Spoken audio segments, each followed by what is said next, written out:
we're going to do this No Way Out pay-per-view recap here. And we'll be back tomorrow night with another Brian and Vinny show. And Figure 4 Daily will return as usual on Wednesday.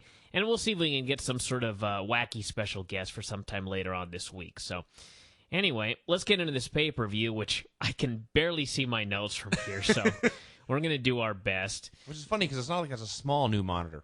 No, it's a giant monitor, but it's 18 feet away from me. Yes. So the No Way Out pay-per-view, I thought it was a fine show. I don't know if I'd go as far as say good show. It wasn't a bad show or anything like that. But as usual with WWE, it's all about the main events lately. It's all about the storyline in the main event. And they had a good main event, and they had a good angle in the main event.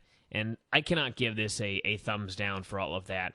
The matches were hurt by a crowd in LA that could have given a fuck less about this pay-per-view, but that's not really WWE's fault. They were working in front of a poor crowd. There's a large, silent crowd. Yeah. I ripped on you last TNA show when you gave a thumbs in the middle. I must apologize because this was a thumbs in the middle show. Yeah. It was fine when we were watching it. I don't ever need to see it again. Yes. It was.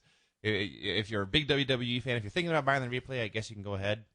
Yeah, I wouldn't. I don't know if I'd go out of my way to get the replay, but the opener was MVP and Eminem versus Benoit and the Hardys in a match. They were saved again, as we've stated many times. This is seriously like great comedy now. It is. These Eminem and the Hardys have been broken up and put back together behind the scenes so many times in the past 2 months. I mean, say what you will about. We've mentioned Vince McMahon lost his mind after the XFL, and he's been a genius the last couple of months. He's still got his insanities, and that's very obvious. And this is one of them. This Eminem Hardys deal, but this was a fine little opener. I actually gave it 3 1/4 stars by the time all was said and done. They went a long time, and Benoit is awesome. The Hardys were very good. Eminem is great.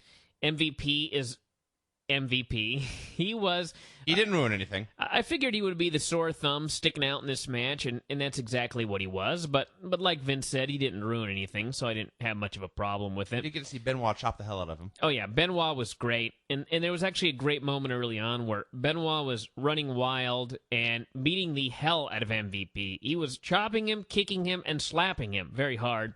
And MVP went to make the tag, and everybody just jumped off the apron. You want no part of that man. He's a killer. He is a killer. We don't want to be in the ring with him, and it was wonderful. But anyway, big 6-way in the main event, and Benoit put MVP in the crossface. Nitro broke it up. This was actually after a bunch of other near falls and such, so it was like they were giving us a WrestleMania preview here on the opener of the No Way Out pay-per-view, but anyway, a lot of near falls, that sort of thing, and then Benoit finally put Mercury in the crossface and got the submission. So, fun match, and I'm sure Hardys and Eminem will immediately be broken up again, Yeah. and for all we know, they'll all end up in the 4-way ladder match at WrestleMania after all. They could do that. It was fun. It was pointless in a way because the match happened, and now so Benoit beats Mercury. So, I guess going in, Benoit needs an opponent. There's not a lot of candidates on SmackDown. Well, it wasn't going to be MVP. All right, well, doesn't matter. I figured they'd do something with those two, but Benoit pins Mercury, and well, this is what happens when a match is put together the weekend before the pay-per-view. That's true. Nothing matters. Nothing matters. All that mattered was that they had a good match. And by the way, the idea of a 4-way ladder match at WrestleMania is not going to happen because they are doing Money in the Bank again. And they're starting the I guess the preliminary matches will begin on Raw to determine who is actually going to be in the Money in the Bank match. Well, heck, maybe all 4 guys will be in it. I actually had a list. I didn't have a list. I had the matches for tomorrow. I believe it's Rob Van Dam and Jeff Hardy, and the winner gets into the Money in the Bank match. So sucks to be old RVD. So what happens when you give your notice? They take you out of Mania. Right before WrestleMania, you get in trouble. So, actually, let's take a look at this. We've got it's Edge against Rob Van Dam. So, Edge, you're out of here, brother. RVD, you're out of here, brother. RVD, yeah. Well, Edge, I don't know. They may want to do something singles with Edge, but I guess not. It's probably going to be Edge and Orton both in Money in the Bank. That would be my guess. So, that's the deal there. Crystal, oh boy. Well, let's talk about what happened here. Okay. Crystal interviewed a number of people throughout the evening. I love this woman. She is lovely. Gorgeous. Very easy on the eyes. God damn. And maybe this was by design.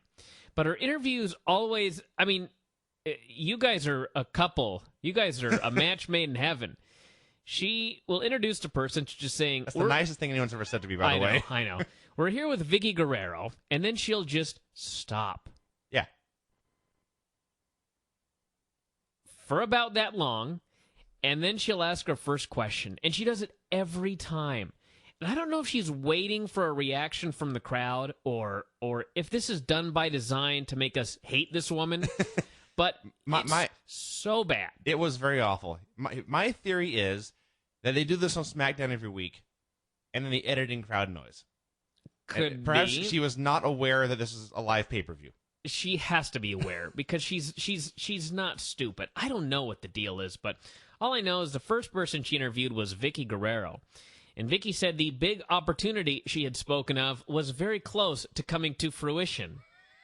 And she said she was going to have to do something this Friday on SmackDown. Now, I think that this is where it's going, as we talked about a couple of days ago. Number one, the only logical reason for Crystal being all over this show is she screwed Teddy Long, and he's putting her on TV in every segment that he can get her on. Okay. That's number one.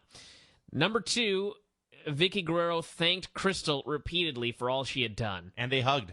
All that Crystal has done on TV is butter up and perhaps literally hot butter Teddy Long. And that... I really wish you hadn't said that. Well, the whole peanut head thing. Move along.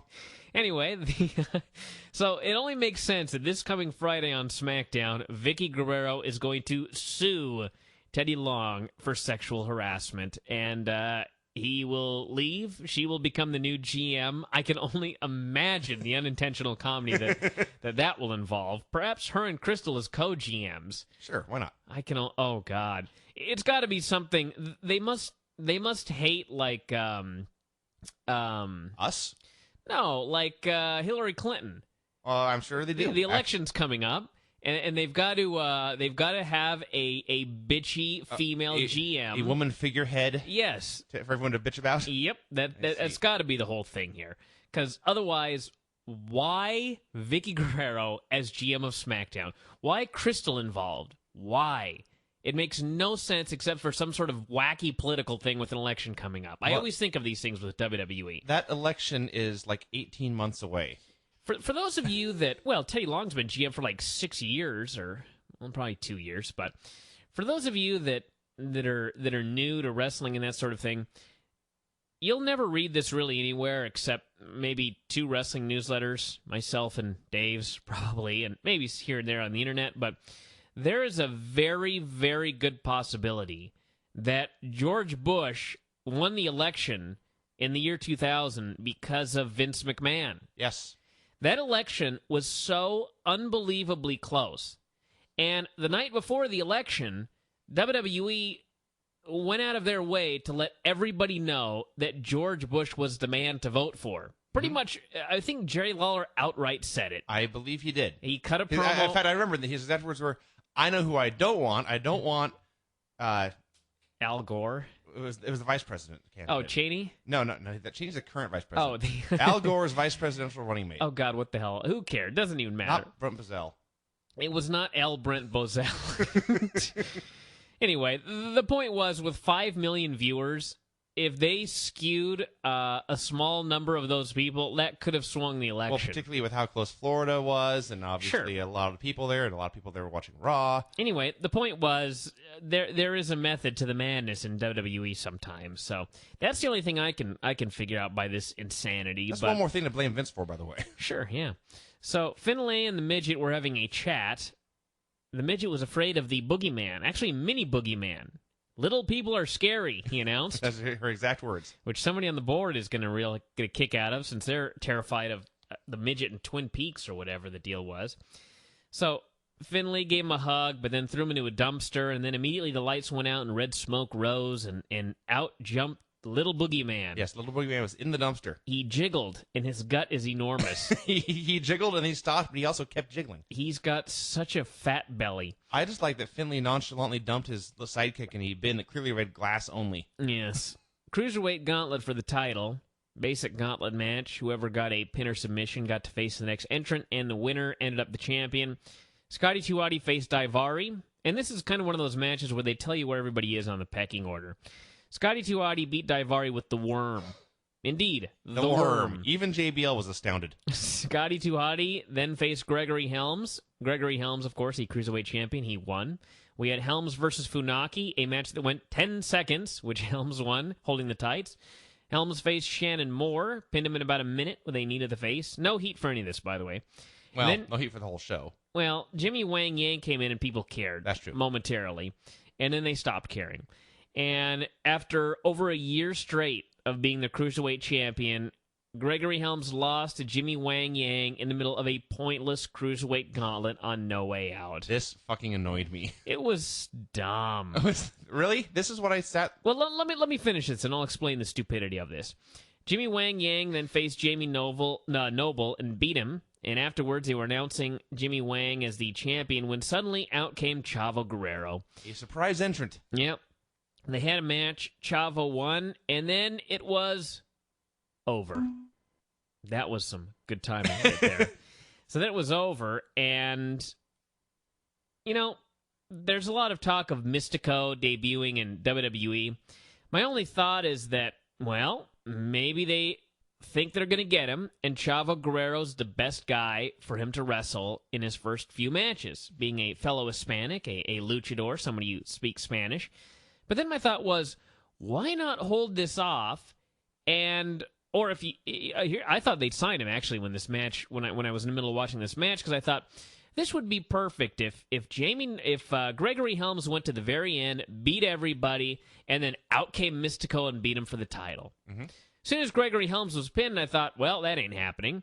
And then I thought, okay, well, Jimmy Wang Yang thought he won, and out came Chavo.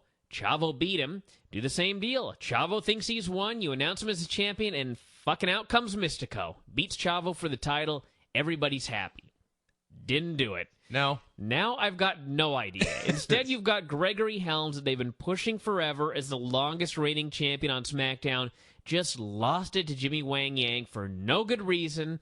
And now Chavo's a champion for no good reason. And that whole thing made me mad. In the middle of a heatless, pointless, utterly zero buy selling Cruiserweight Gauntlet mess. Yes. The 12-plus month title reign is rendered null and void.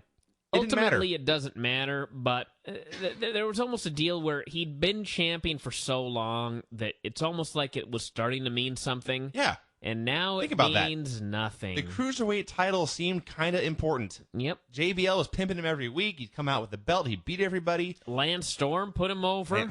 Lance Storm gave him a thumbs up. Lance Storm's favorite wrestler. I figured, and I don't know if Ray's going to be actually on the show, but I figured they would do Helms and Ray at Mania and do the longest reigning Cruiserweight ever against the greatest Cruiserweight ever. But that's out the window now. Well, the other idea is Mysterio is coming back Thursday, or he's making an appearance Thursday, and Chavo was the guy that put him out of action, so I guess put the title back on Chavo. Boy, that sucks to be Helms then. Yeah, and really, when you think about it, with Mysterio coming back, there ain't no room for Mystico right now. This is the worst time for him to debut. So, I don't know. I don't either. But regardless, we hated this. Actually, I don't even know how long before Mysterio can come back. I don't even know if he can come back at this point. I don't even know what the deal is. So I thought he'd be back by Mania, but I remember asking you about this like when he first left last summer. I already forget. So I forget. Someone said he would not be back, and he was only making an appearance on SmackDown this week. I think it is only an appearance, but I forget exactly the circumstances of his surgery and how. I believe it was pretty serious surgery, and with pretty serious knee surgery. I don't even remember when he was put out of action, but that'll put you out of action for a while. Yeah. So, anyway, we had Finlay and the Mini Finlay versus Boogeyman and Mini Boogeyman. This was a match that, with a better crowd, would have been so awesome. Yeah, this was so much better than any of us had any right to expect. And it was, I mean, even with the bad crowd, they still got into certain parts of it. We basically had Boogie running wild on Finlay early, the full-size versions. Well, I don't know that much about them. It's possible. I don't either, really. Well, you would think they both reproduced since their mini counterparts are their children, according to JBL. I believe JBL. But so Little Bastard got in the ring after Mini Boogie ran wild there for a little while, and And yes. little bastard was rolling up his sleeves, and the place was going nuts for this fight. And right when they were about to fight, Finlay kicked the mini Boogeyman right in the face, and we all cheered. This was a fantastic fucking thing. And then he picked up the midget, and the midget gave him a small package. That was even better. And nearly pinned him. And then Finlay put on a short arm scissors. Now, I realize that nobody in L.A. had any idea what he was putting on. I don't care. I don't care that this was an inside joke that 54 people got. Yes. I laughed my ass off at the short arm scissors on the midget. Even if you don't know that that's what this move is called, I understand that no one in LA did, and most people watching did not. Just watching the mechanics of Finlay take this tiny little arm and bend it over his arm and swing his leg over, and great. This was great comedy. So then little Boogie bumped outside, and little bastard pulled him out of the ring, and Finlay went to look for him. Out came the Boogeyman, the full-sized one, and no one cared. No. All anyone wanted to see was the midgets. Yes. Which I love that was the spot. Finlay goes and searches the midgets, opens the ring. There's Big Boogie, as Michael Cole called him. So Finlay just hauled off and booted him in the face. Yes. Wow, that was a hell of a comeback there. So the finish ended up being little bastard running through the crowd, being chased by Boogeyman, and then Finlay hit mini Boogeyman with the shillelagh. He hit the midget with a gimmick in order to pin him.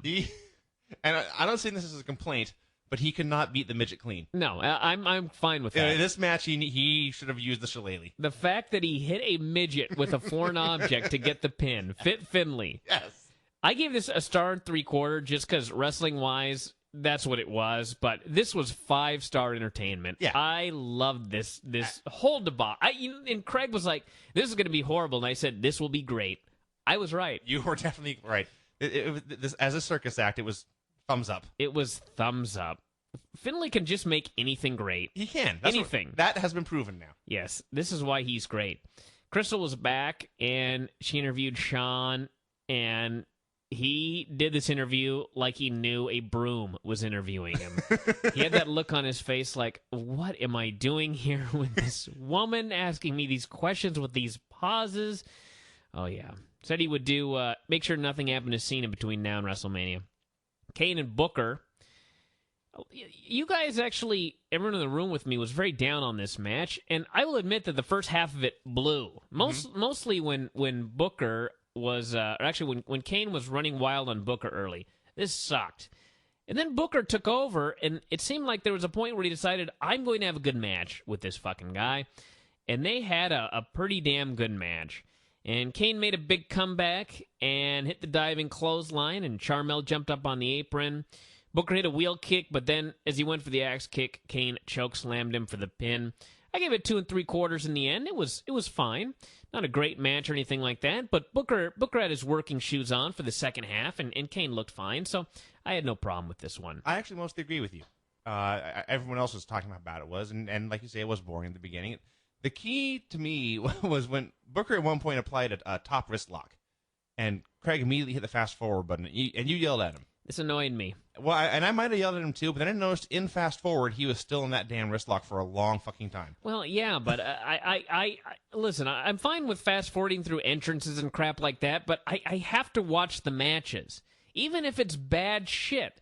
Because part of the whole deal is, how is the crowd responding to this top wrist lock, which wasn't even a top wrist lock. It was one of those wacky Kimuras that we saw the other day that, oh, my bad. That there's no, well, it may have been a top wrist lock. It's some sort of wacky. He had a hold on. He had a hold on. There were two men laying on the mat in a hold and not moving. I just remember the Kimura that we were talking about, where it was like the guy had his arm on his hip. Kennedy and it's like, Dave. How could that be hurting the man? Yeah.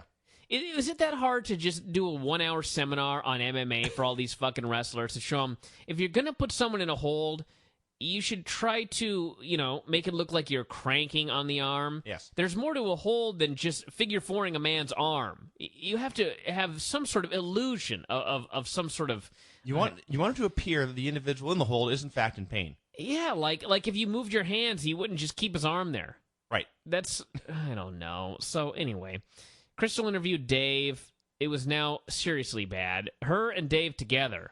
Oh, horrible idea. Horrible idea. London and Kendrick faced the Greasers for the tag titles. Another match that I gave it 2 1/4 stars. I've seen way worse matches. Everybody looked fine, mostly because London and Kendrick are great. And I've been thinking about this whole thing with the Greasers. And I was thinking, when they separate them from London and Kendrick, they may really be exposed. And then I thought, are there any other teams? Who else could they possibly face on SmackDown? What are the other teams? MVP and Kennedy? Weren't there a bunch just not that long ago? Weren't there like 4 teams running around on SmackDown? They've been fired and broken up. I guess so. I don't know. Eminem, I remember, maybe? I guess. The Hardys? I don't know who they're going to face, but... Meltzer mentioned in one of his updates that he expected a title change here, and I was like, are you mad? Well, I wouldn't have been surprised. I actually didn't think it was going to happen because there have just been so many... It's just one victory after the other for the Greasers. You figured they were going to that's what I figured. Be foiled at the end, right.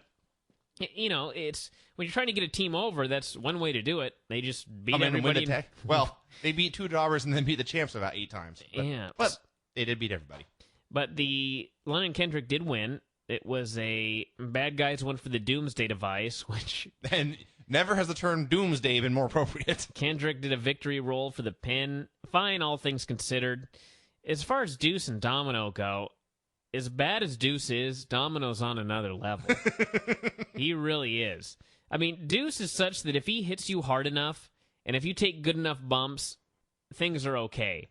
Domino... It's not that good. Oh my gosh! Domino taking bumps is great comedy. It is. It's so good that you don't want him to improve. It is. He jumps and he throws his arms and legs out and he doesn't go to his back. He just kind of falls down. Yes. Crystal interviewed Bobby. Bobby who? Maybe Lashley. I would assume not Holly or Kennedy.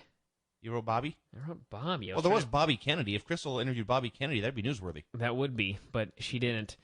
She interviewed Kennedy, and he got cheap heat by calling the people L.A. phonies, and then he said he and Crystal were on TV, and everybody else was just there watching, and then he paused and said, paying, and then he just sort of fizzled out, and Lashley walked up and said he had one word for Kennedy, halitosis. That means bad breath, and then he punched him.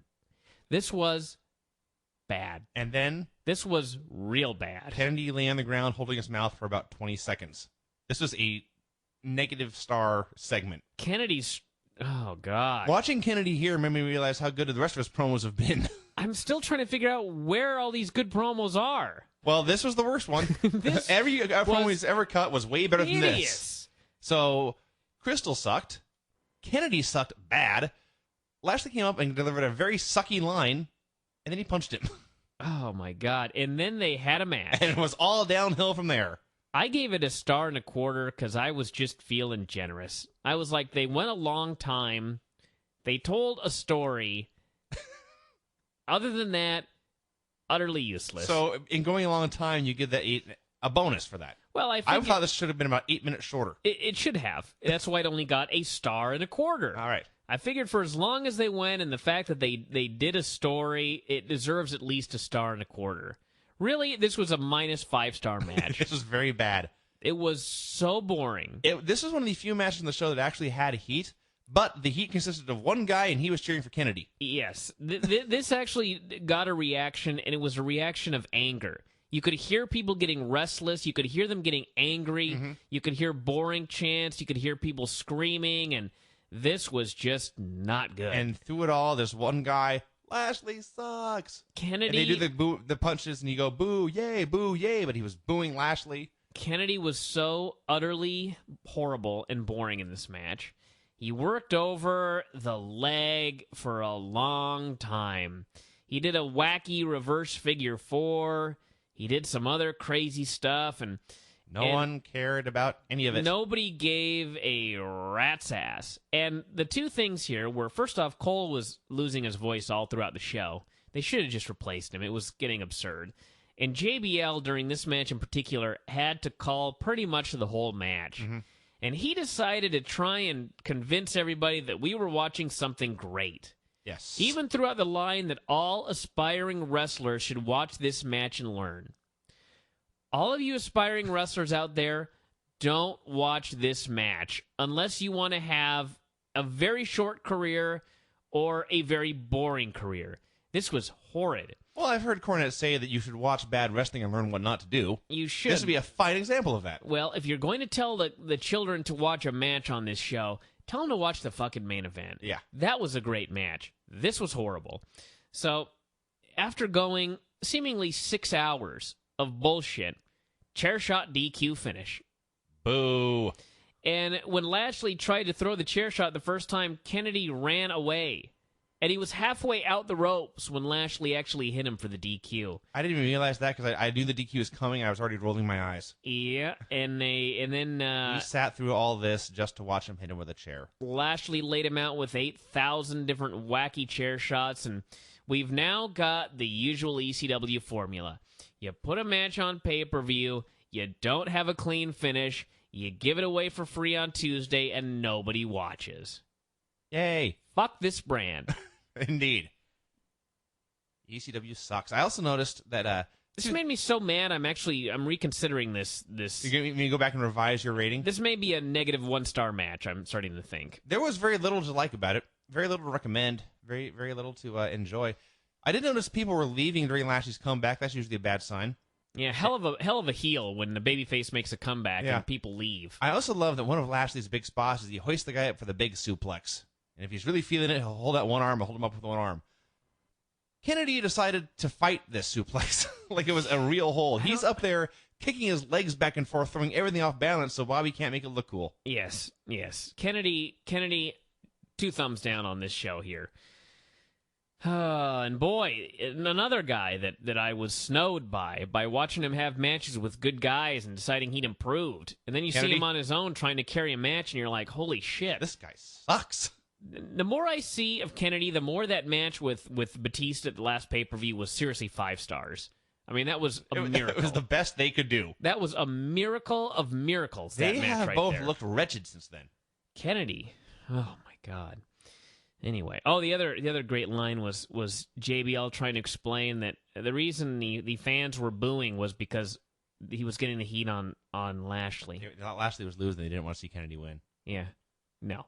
I can't blame him for that one, I guess. Miz came out to host a talent contest. He has an MTV logo on his coat, which makes me laugh just because of the old WSX deal. First to go were the ECW girls doing their little wacky dance, which I could never get sick of, let me tell you. Brooke's ass literally has more rhythm than anyone I know. Yeah? So then out came Jillian, who looks more like Brooke Hogan every single day. Not even every single week. It's by the day now. I think she looked more like Brooke during the segment. Yep. She got Brooker. She had her own song tonight. I was hoping it'd be Without Us or whatever. I was hoping they'd bring out Paul Wall. That would have made it perfect. Yeah. She was the first person on the show to actually get real heat in L.A. Think about that. She sang her song. People were laughing. Miz cut her off, said she was horrible. She said she had more talent. Unlike all the ECW girls, they were so untalented, she said, they could not even be her backup dancers. So that's a diss. Yeah, called them talentless bitches. Buried Candice and all the other girls in talent contest, who actually were just, here are the girls in a talent contest. We had Brooke. We had Tess' girlfriend. I've already forgotten all these names. I don't know if I got hit in the head today. Kelly. Brooke, Kelly, and the Diva Search winner. Layla. Those 2 don't matter. Let's be serious here. Those 3 count as 1. The only one that matters is Brooke. Actually, Brooke's ass is the only thing that matters. Not even all of Brooke. Wow. Well, look at her. I'm not denying it. I'm not disagreeing with you. I'm just saying it's a strong statement. So you had those 3. You had the Brooke Hogan lookalike. And then Jillian. You had Candice, Maria, and the Vampires girl. Who I don't care what her name Those is. are all the girls. No one else on any of the brands apparently has any talent. That was the extent of the girls involved in this talent contest. That's true. Well, there was, once that Chavo Guerrero, a surprise entrant. We never found out what Candice's talent was, or Maria or Ariel. So I guarantee you, Jillian was right. Candice's talent would have been to do her GoDaddy dance. Yes. I guarantee that. Her talent actually was her top not coming off. That's true. When she brawled. Those of you who saw this top, and it stayed on the whole time, and that took modern science. Yes. So she came out, and they all were having this big brawl. And then Ashley came out, and she stole the deal from Sable where she had Playboy bunny paint on her breasts and nothing else. And I guess if it were a hot girl, it would be like, whoa, that's pretty great. Instead, it was Ashley. It was just Ashley, and none of us in the room cared. No one in LA cared. All I could think was the LA crowd was like, wow, a hot blonde with fake boobs. Yeah. Never seen that in Los Angeles before. No. Wow. No, you've never seen a naked woman get less heat. No. Just no one cared. Then they dropped the banner or the cover and played her song, and that was that. That was the end of the talent show. Here's a backstage note from the pay-per-view. Batista went to dinner in shorts and a T-shirt, violating the dress code. Dun, dun, dun. Yeah, it doesn't matter. Fine. $1,000 fine. Oh, then we had the main event, which was the main event. Oh my God, was it the main event? This is what it means when you've got a main event. The rest of the show is just a show. Shawn Michaels and Cena versus Undertaker and Big Dave. You can read the newsletter to read the whole thing about it, but it was just a great match. A great tag team match with four baby faces that somehow it worked because they're all so great in their own way.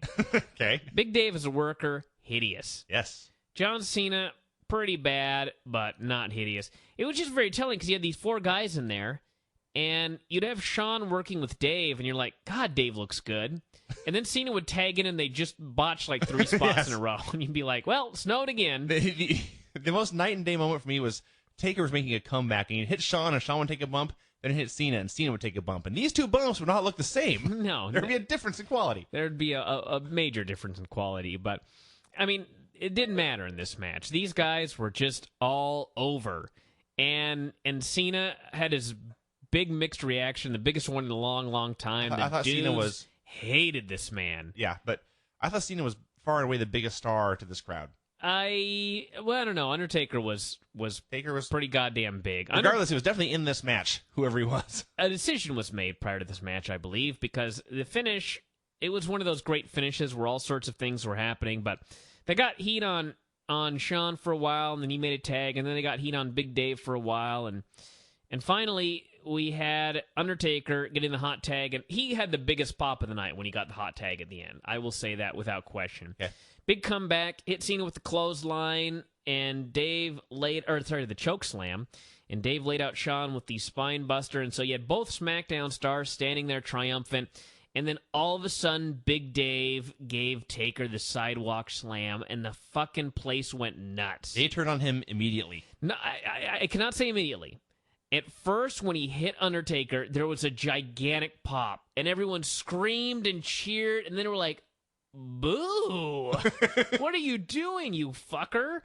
So he was laid out, and Shawn was down, and Cena was down, and Taker was down, and Batista stepped outside, and as Undertaker got to his feet, Shawn super kicked him, and he stumbled into Cena, who gave him the FU, pinned him. It was beautiful. It was great stuff. And the key to this is, I think they figured out Undertaker's the dude. Undertaker's got to beat Big Dave. And there's, I mean, when you look at it, it didn't matter who lost, but who lost, they weren't just picking a name out of a hat. No. They weren't drawing straws. Whoever lost, there was a reason for him losing.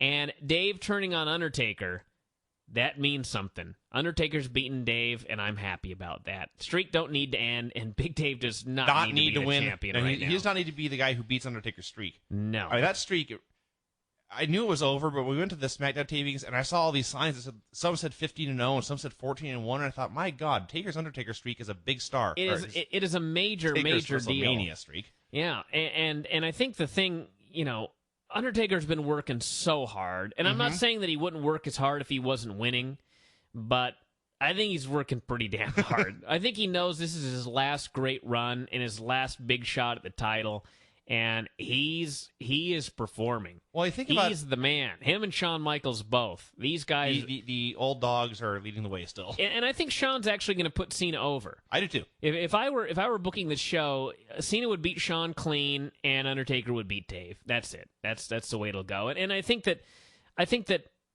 the fact that they're subtly making Batista the heel in this feud, it's actually not that subtle, but I mean, right now, if there's a heel, it's Dave. It is. If there's a heel of those four guys, it's Dave, and I think that makes sense that, you know, the heel is going to lose at WrestleMania. Yeah. And with Shawn and Cena, two baby faces, it doesn't matter. As long as they have a great match and shake hands in the end, that's a time where you can do a handshake, and I'm fine with it. Yeah. Usually, it's just overdone handshakes like in TNA. Everybody's fucking shaking hands 3 times during the show. Bullshit.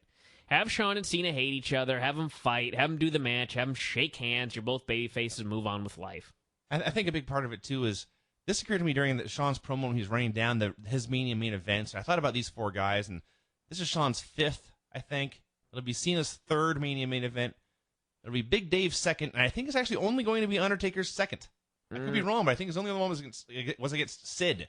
He had the one with Sid. And I think if I was Undertaker, I think, I bet I could have a better WrestleMania main event than the match with Sid. Well, Big Dave, it's a, I don't know. There's very strong parallels, actually, between those two. There are extraordinarily strong parallels between those two, Large, in fact. fragile. Yeah, so anyway, this was just great booking in the main event. They are on such a roll, on the top of the card in WWE, such a roll. And I'm excited for Raw. I really am. We're excited for Raw. We're stoked for Mania. Well, yeah, I'm very excited for WrestleMania too, but I'm more excited for Raw just because I want to see where they're going. Yeah. WrestleMania is